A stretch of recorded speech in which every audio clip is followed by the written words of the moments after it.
Just as much as you see people talk about strategy, you also see them talk about vision. So, what is a vision? Is that strategy? And I think that's something that we should clear up right away.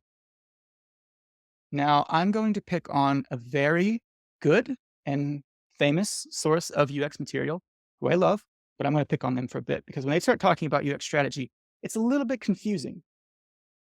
This is an example from the Norman Nielsen group of a UX strategy. If you Google UX strategy, you'll find this on the top page. It's in the downloadable poster. I think you're supposed to put this in your office, but they talk about this. They say, deliver a caring and convenient digital healthcare experience for patients and providers. This is the kind of definition of a strategy that you see a lot. This kind of big, bold vision, increase healthcare access and convenience for the user, grow and maintain patient and provider populations. And then they tell you some of the ways that you can, the formats you can use for a UX strategy.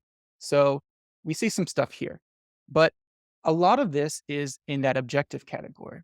A lot of these goals, visions, even the KPIs can be objectives.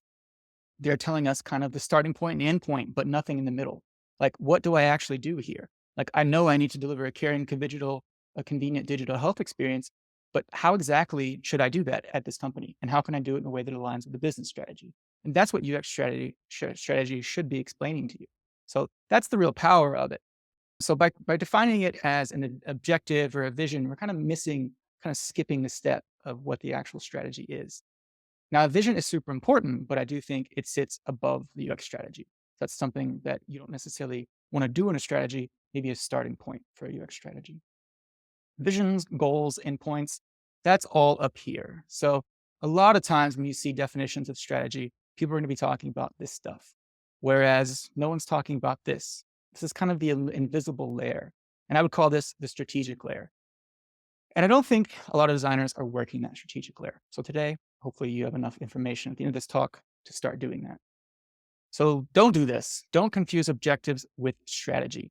Your objectives are just a starting point. Take responsibility for the route and not merely targeting the final destination. I love this quote. It's a book. It's purple. It's called Strategic Design.